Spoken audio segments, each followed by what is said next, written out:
Welcome to week 4, module 16 of Database Management Systems course in the IIT Madras online B.Sc program.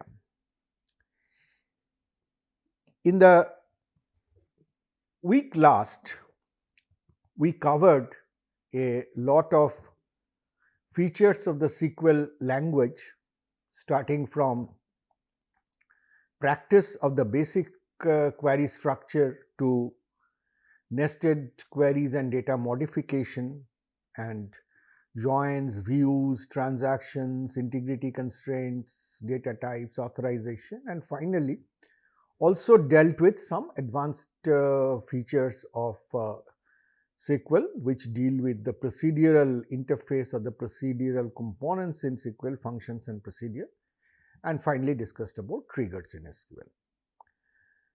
So, with that in week 3, we have kind of concluded the discussion on the SQL language for now. Maybe some specific aspects we will take up later on, but we will now slowly move on to going towards the modeling of the database and towards the design of the databases. As a foundational part of that, we would like to understand the formal query languages through relational algebra. We did talk about this a bit, quite a bit actually earlier too, but we will take a little deeper look in a slow space and slowly develop on those models for being able to make designs later on. So, in this module we talk about relational algebra. Overall, as I said, that there are 3 formal relational query language systems: relational algebra, which is procedural, algebra based, and there are 2 calculi, tuple relational calculus and domain relational calculus, both of which are non-procedural and predicate calculus based. Now, for relational algebra, we have relations, and this was created by Edgar Cord in IBM in 1970. It is a procedural language. It has to write relational algebra expressions to mean which shows the operations to be done. It is not declarative in that way. It does not describe the result, but it describes the processes or operations that you do with the relations with using the 6 operators listed here. And the operators are unary or binary, and it will always result in a new relation. So, you know by now the semantic meaning of these operations. The select operation, the notation is as you have already seen, where P, this condition is called the selection predicate or the condition on which the selection is happening. So, if I write in set theoretic notation, which is what we will need more as I go into the calculus, then we have the collection of tuples T such that T belongs to R, it is a part of the relation and it satisfies this predicate Pt. There could be different types of conjunction, disjunction, negation, and those different components could be attributes or constants, and comparison can be done in. So, this kind of a example you already know. Here is another example showing you based on the data of A equal to B, A equal to B, this brings these 3, and D greater than 5, D greater than 5. I think this example we had seen earlier also. So, that retains this one and this one, right. So, this is a select operation.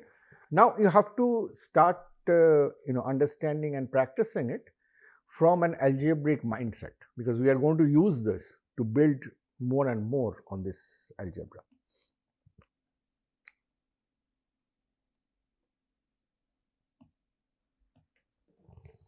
Project operation, which takes out a set of specified columns. It is very simple.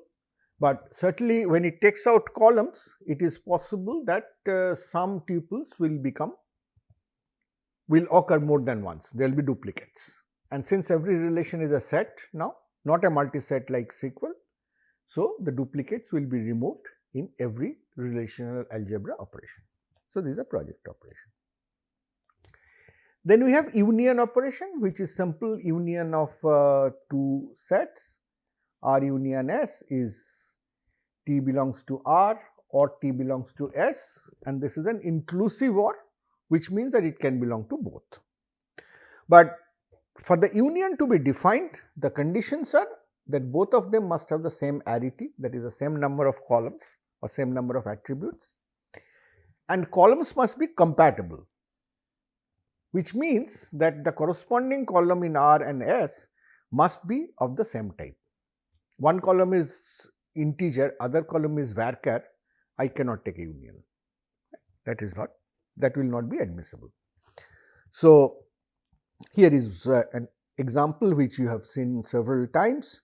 So finding out courses taught in fall 2009 semester as well as spring 2010 semester. So you take out courses in fall 2009, take out the course ID from that, courses in spring 2010, take out the course ID, do a union, there is only one arity, only one course ID the same type, do a union, you will get the result, a simple operation. Naturally, the other set operations which you have already seen is difference, so that T belongs to R and T does not belong to S.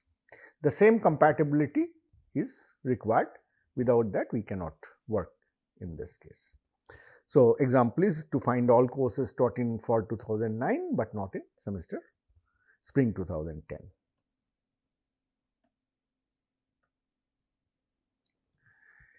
Intersection operation is finding out those tuples which belong to both, right. So again the conditions is they must have the same arity, they must be compatible in terms of type, and we may note that intersection is expressible in terms of difference. So I have R, I have S, this is R, this is S. So I can do R minus S. R minus S is this part.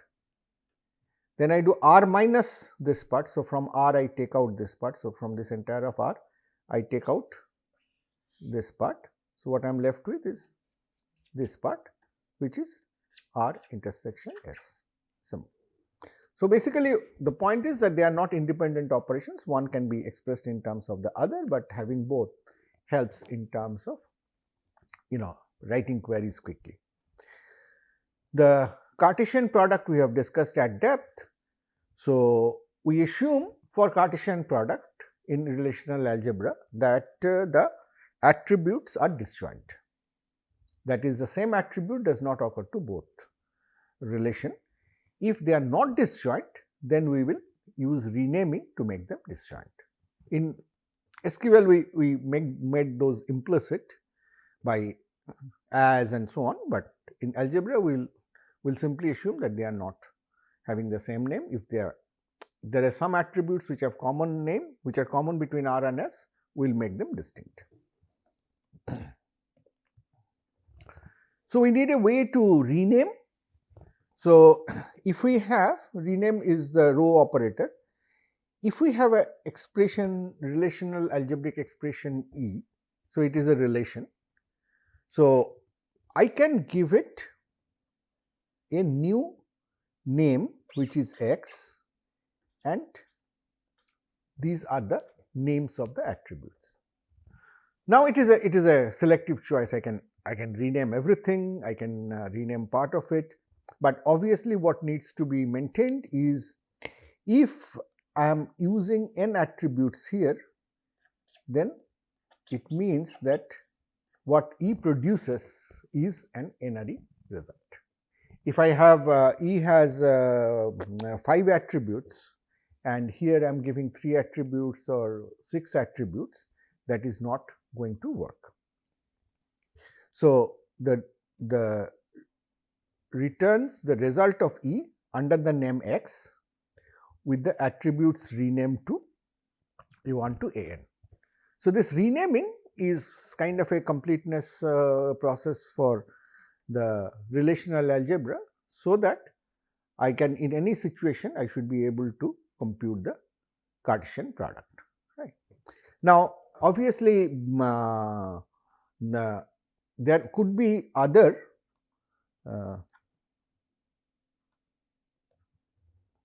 extensional operations also. So, there is one operation which we did not talk of in terms of sequel. We talked of, for example, the other extensional operator we talked of was join, right. So, we will talk about join with join, but these are kind of derived operators. The operator that I am going to discuss now is known as the division operator. So, it is a very interesting operator. So, let me first take a couple of examples on division and then come back to this result, this formulation. So, what I am trying to do is divide one relation, say the relation R here, with relation S. Right. The meaning of that division is, now naturally the division is possible if the attribute or attributes that you have in the S are also present in R. So, you divide based on those attributes.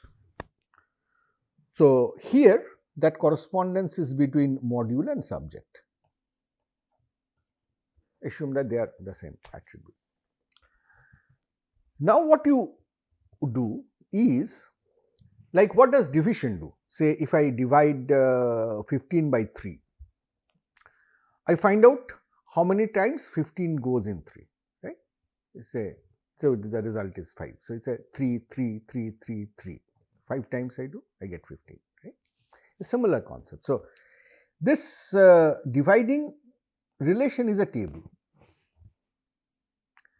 I want to find the existence of that table on the corresponding attribute, so that the values on the remaining attributes, the values on the R minus S attributes are same,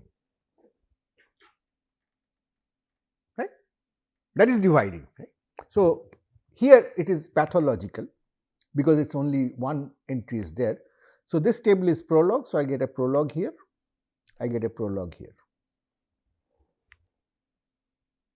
Now, since there is only other attributes, this is R minus S, is lecturer. There is only one other attribute. So, obviously, it will be the same. So, my result is green, my quotient is green and Lewis, green and Lewis. So, let us add one more tuple here and see what happens. So, now I have, this is corresponding, this is R minus S. Now I have a table which is databases and prologue.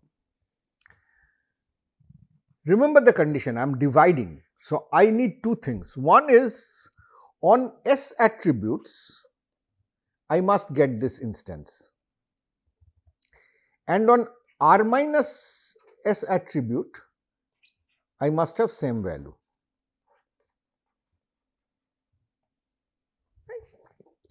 So, I have two tuples here. So, what do I see them?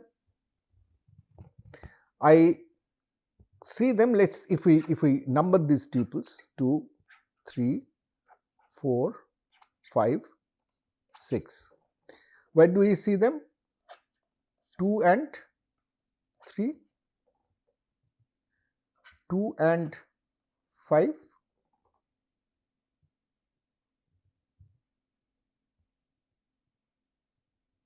2 and 3, 2 and 5, 4 and 3, 4 and 5. Right? These are the possible pairs which are could be considered the instances of S. Now, if you see 3 and 2 and 3, 2 and 3 I have this table, but these values are different. R minus S values are not same, brown and green. So, 2, 3 is not acceptable. If I take 2 and 5, I have database prologue, so I get a subset of, do not look at consecutivity because ordering is immaterial. So, I have to get a value, database is here, I get a value prologue here, but this is Brown, this is Lewis, not same, will not work. Let us say 4 and 3, 4 and 3, okay, database prologue, green and green, great, so this will work. Let us take 4 and 5, database prologue, green and Lewis, this will not work. So, what finally survived is 4 and 3, right, 4 and 3, so green is the result. This indeed is a division operator. So, if you think carefully, what does the division tell me is green is associated with all instances in S. Green is associated with all instances in S. So, it is basically a for all kind of sense that comes in here. Let us take some more examples. I will go back to the formal definition, do not worry. So, here is a table A.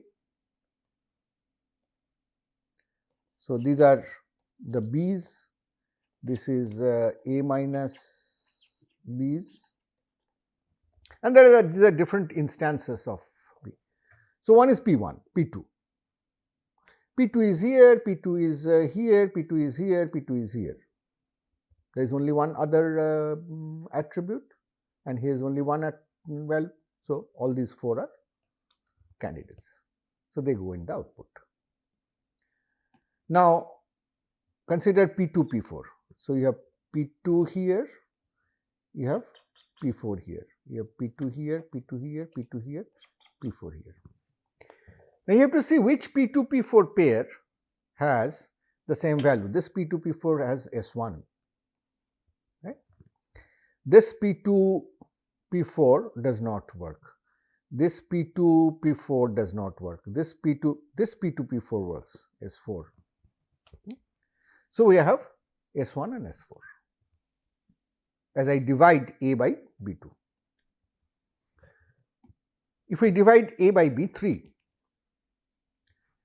P1, P2, P4, P1, P2,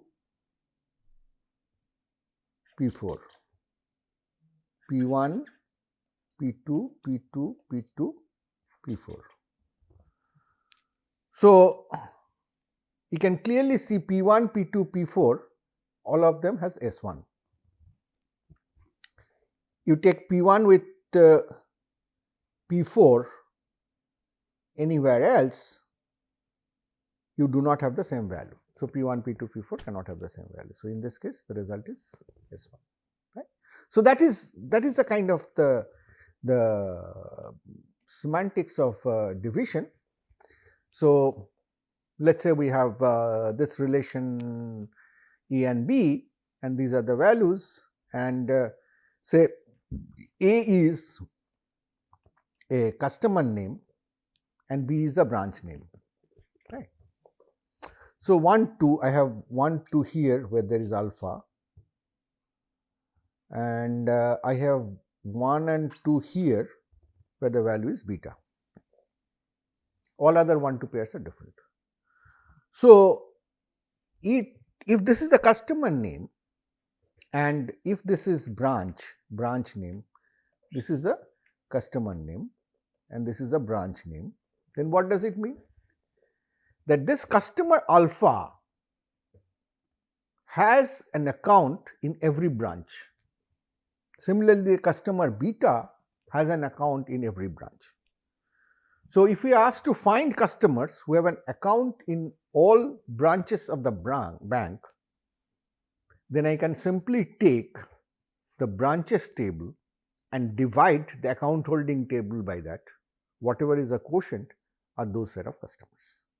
That is the power of the division operator. This example is similar, just to show you multiple stuff. Students who have taken both A and B courses with instructor 1. Find students who have taken all courses given by instructor 1. Right? So, what we are doing with A and so DE, these are the columns on which I am doing the division and looking for A1, B1. I have A1 here, A1 here, A1 here. Now, what A1, B1 matches in the rest is this one. Similarly, here at this one, no A1, B1 matches with the others. So, this is the result of this division, which gives me the students who have taken all courses that are offered by instructor 1. Right? So, this is the I particularly worked through a number of examples here, because I feel division is a little bit more complex operation and it is very useful. So, let me get back to the basic definition. Is if we have a set of attributes z and x and let y be the difference of z minus x. Right? So, y will be the attributes of the quotient. The result of the relation T that includes a tuple TR appear in R with TR y is equal to T, and so you have a tuple T which is got y attributes, got x attributes. So, this part is called T y, where y is the total minus x, z minus x, and this is called T x. So, we are saying that we will take that T r y, where T r x is equal to T s for every tuple in S, the whole table. This part of the whole table has to come. That is the formal definition of this, and you can check out for a tuple to appear in result T of the division, the value T must appear in R in combination with every tuple in S. So, now it will not be difficult to work out that division is not an independent operation, but you can actually get the division by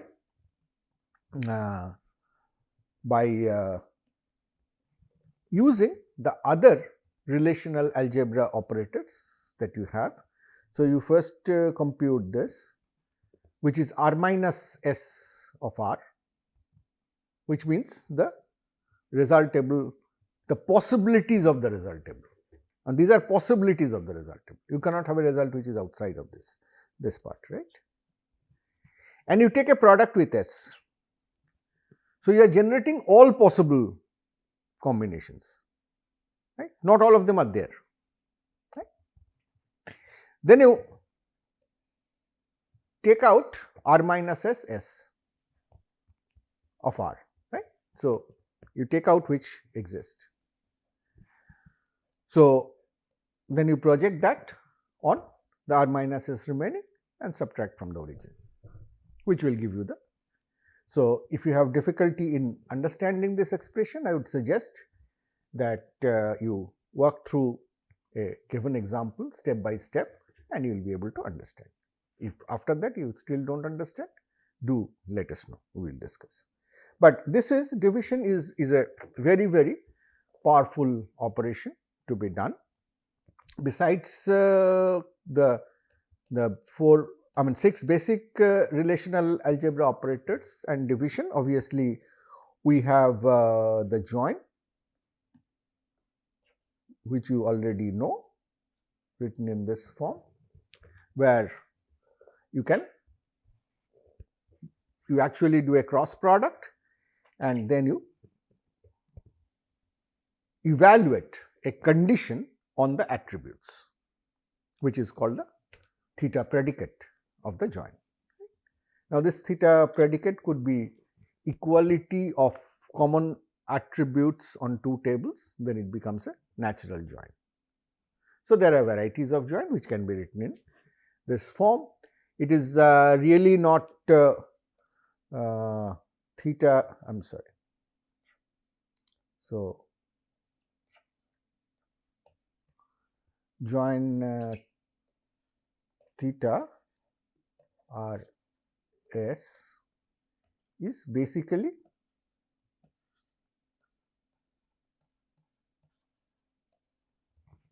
you take the Cartesian product and you do the selection based on the theta condition. So, this is called theta join. If theta is equality, it is called equal join. If theta enforces the values on the identical columns between r and s to be equal, it is called natural join, and so on and so forth. So, all of them can actually be written in terms of the selection and cross product, and therefore, we do not again say that join is an independent operation, but it is a more like a derived operation. So, we conclude here on this module.